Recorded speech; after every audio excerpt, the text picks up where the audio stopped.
நிகழ்ச்சிக்கு போய் 2 நாள் வந்து பேசுறதுக்கு அவங்க கூட்டம் எல்லாமே பண்ணிட்டு இருந்தோம். எல்லாம் பார்த்தீங்க. மற்ற பணக்காரர்கள் இது சம்மந்தமாக கிளம்பி வர்றது தயாராக இருந்தாங்க. மற்ற மாவட்டங்களும் வர தயாராக இருந்தாங்க. 3ஆம் தேதி நம்ம உட்கார்ந்தோம்னா ஒரு மிகப்பெரிய கூட்டம் வந்திருக்கும். அந்த கூட்டம் வந்திருந்தோம்னா நம்ம பேசி முடிக்கிறதுக்கான வாய்ப்பு இருக்கான்னு சொல்ல முடியாது. ஏன்னா நிறுவனங்கள் ஒரே பதில் என்ன சொல்றாங்க அப்படின்னா, இன்னைக்கு 80 பேர் இருந்தவங்க எல்லாம் வெளியே போயிட்டாங்க. சிலர்லாம் நாங்கள் சொன்னால் கேட்கறது இல்லைங்க.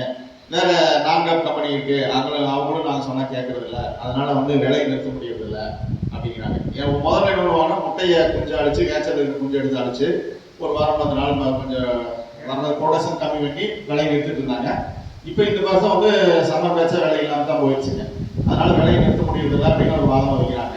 இதெல்லாம் ஏற்றுக்கலாம். அவங்க சொல்ற வாதங்களை நம்ம ஏற்றுக்கலாம். தொழில் நிதி அவங்களும் நல்லா இருக்கணும் அப்படிங்கிறது நம்ம எப்பவுமே மறுக்கிறதுக்கு இல்லை. நம்ம பணக்காரருக்கு எல்லாத்துக்குமே தெரியும் நடக்குது. ஆனா இவங்க தற்காலிகமா இவங்க பார்த்து அதை எப்படி வேணாலும் மாற்ற முடியும். நம்ம பணக்காரர் 40 நாள் 30 நாள் யாராவது பணக்காரர் சொன்ன மாதிரி பேச வந்துருக்குதா? 40 நாள் 30 நாள் 50 நாள் ஆனாலும் சரி பொறுத்து விடலாம். ஆனா இன்னைக்கு விலைவாசிக்கு எத்தனை மடங்கு ஏறிக்குது நம்ம பேசிட்டு வந்ததுக்கு அப்புறம் மனுஷங்கிறதுக்கு 90 ரூபா பையன் வந்து இன்னைக்கு 200 ரூபா வந்துருச்சு. அதே போல கரண்ட் 4 டைம் ஏறிக்குதுங்க. மற்றவங்க ஆலக்குடி 300 ரூபாய் 500 ரூபாய் இருக்கிறதா இன்னைக்கு 800 ரூபாய் 700 ரூபாய்க்கு ஆகும். இதையெல்லாம் சொன்னோம்னா இதை கால் ஊற்றி கேட்கறதுக்கே அவங்க விருப்பம் அப்படின்னா நம்ம எப்படி ஒரு சுமூகமா இந்த பேச்சுவார்த்தை கொண்டு வர முடியும்? அதுக்காக தான் நம்ம இப்போ வந்து அங்கங்க பகுதி கூட்டங்களை போட்டு மக்களுக்கு வந்து என்ன நடக்குதுன்னு புரிய வைக்கணும். நாங்கள் ஒரு 10 பேர் போய் பேசிட்டு வந்தோம். அங்கே ஒரு 100 பேர் வந்தாங்க, 150 பேர் வந்தாங்க, பேசிட்டு வந்தாங்க அப்படிங்கிற மட்டும் தான் அவங்களுக்கு தெரியும். என்ன நடந்ததுன்னு தெரியாது. அந்த கருத்து பதிவு பண்ணுறதுக்காக தான் அந்த பகுதி கூட்டங்களை போடுறோங்க. அதாவது நீங்க சொன்ன 100க்கு 100 உண்மை. உற்பத்தியை நிறுவனங்கள் குறைக்கணும். அதே போல பண்ணையாளர்கள் வந்து கட்டுப்படியான விலைக்கு வளர்த்துனா போதும். 2 மாசம் ஆச்சா ஆனா ஆகிட்டு போகுது. கிலோ 10 ரூபா 1 ரூபா வந்தா நம்ம வளர்த்துவோம். இல்லைன்னா அதை வளர்த்த வேண்டாம் ஒரு நிலைப்பாட்டுக்கு வந்தால் மட்டும்தான் இந்த தொழில் உருப்படியா இருக்கு. புதிய பண்ணைகள் வந்து உருவாகுது அப்படின்னா நிறுவனங்கள் வந்து புதிய பண்ணையை தேடி போகக்கூடாது. நிறுவனங்கள் புது பண்ணைக்கு எல்லா எக்யூப்மெண்ட்ஸ் இருக்கு சொன்னதெல்லாம் செய்வாங்க. பணக்கார புதுசுக்கு என்ன சொன்ன மாதிரி பண்ணுவாங்க அப்படிங்கிற மாதிரி நிறுவனங்கள் புது பண்ணை தான் தேடி போயிட்டு இருக்காங்க. இந்த தொழிலை வந்து மறைமுகமா நிறுவனங்கள் புது பண்ணையை தேடி போறதுனால அவங்களும் இந்த தொழிலை அழிச்சுட்டு இருக்காங்க. பழைய பண்ணை இருக்கா ஒரு 20 நாள் ஆச்சா சரி பரவாயில்ல 10 நாள் ஆனா இப்போ அதை கொடுக்கலாம் அப்படிங்கிற மாதிரி நிறுவனங்கள் வருவாங்க.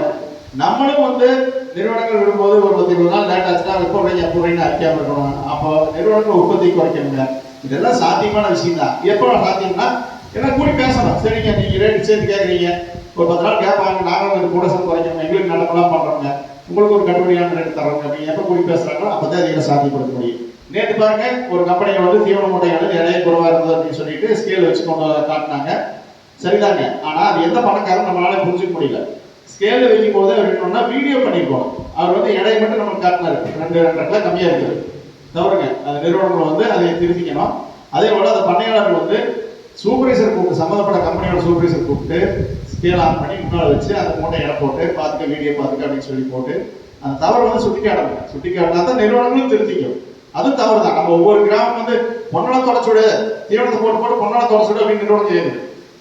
ஏன் கேட்கறாங்கன்னா அந்த தீவனம் கூட வேஸ்டா கூட தொலைச்சு விட்டு சுத்தமா வச்சிருக்கணும்னு சொல்லி கேட்கறாங்க. அதையும் நம்ம செய்யறோம். செஞ்சு நம்ம வளர்த்துறோம். அவருக்கு சொட்டு தீவனம் வேஸ்ட் தான் வளர்த்தோம். ஆனா இந்த மாதிரி ஒவ்வொரு மூட்டைக்கு 2 கிலோ 3 கிலோ கம்மியா வரும்போது எங்க போய் நம்ம எஃப்சிஆர் பிடிக்க முடியுங்க? அதுவும் சிரமம் தானே. அந்த மாதிரி தீவனங்கள் வந்து கரெக்டா வருதாங்க நீங்களும் பாத்துக்கங்க. அதே போல குஞ்சுகளோட தரத்தையும் பாருங்க. சின்ன ஸ்கேல் வாங்கி வைங்க.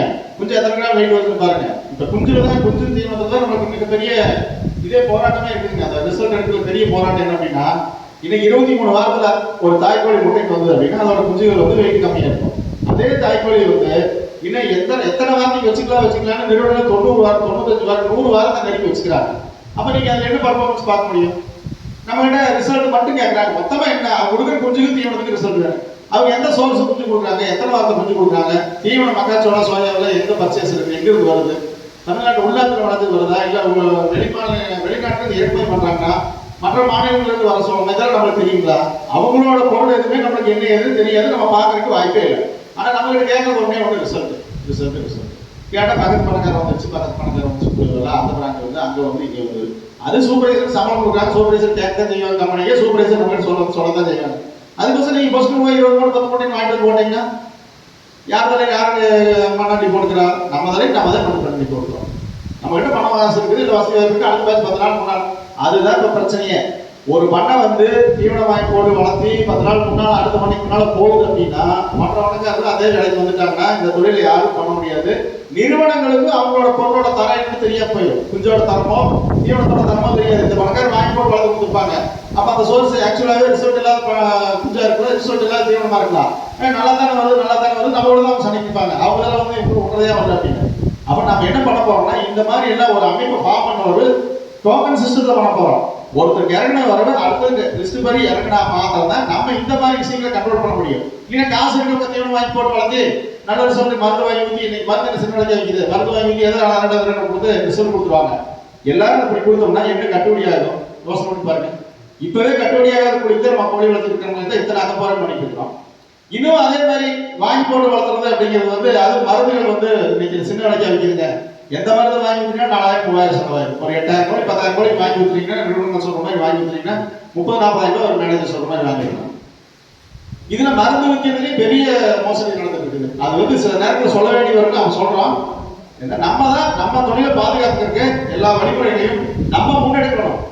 நம்ம இது இப்படி இப்படி பண்ணலாம் ஒரு முடிவுக்கு வந்தோம்னா தான் இந்த தொழிலை வந்து நம்மளும் நியாயமான வளர்ப்பு கோழியை வாங்கி தொழிலையும் ஒரு நிரந்தரமா ஒரு லாபகரமான தொழிலை கொண்டு போக முடியும். அதுக்காகத்தான் நம்ம ஒவ்வொரு அமைப்பையும் வந்து கட்டமைக்கணும் அப்படிங்கிறதுக்காக இந்த கூட்டங்களை போடுறோங்க. நல்ல வரவேற்பு இருக்குது. இந்த கூட்டங்களை தவிர்க்க முடியாத காரணங்களால ஒரு சிலர் வரல அப்படின்னாலும் நம்மளோட அமைப்புக்குள்ள இங்க ஒரு பொறுப்பாளர் போனோம், அந்த பொறுப்பாளரோட தொடர்புக்குள்ள எல்லாரும் வந்துடுறாங்க. அது மிகப்பெரிய வெற்றி நமக்கு. அதே மாதிரி மற்ற மாவட்டங்களும் இன்னைக்கு எல்லா கூட்டங்களையும் சிறப்பு கூட்டங்கள் நடத்திட்டு இருக்காங்க.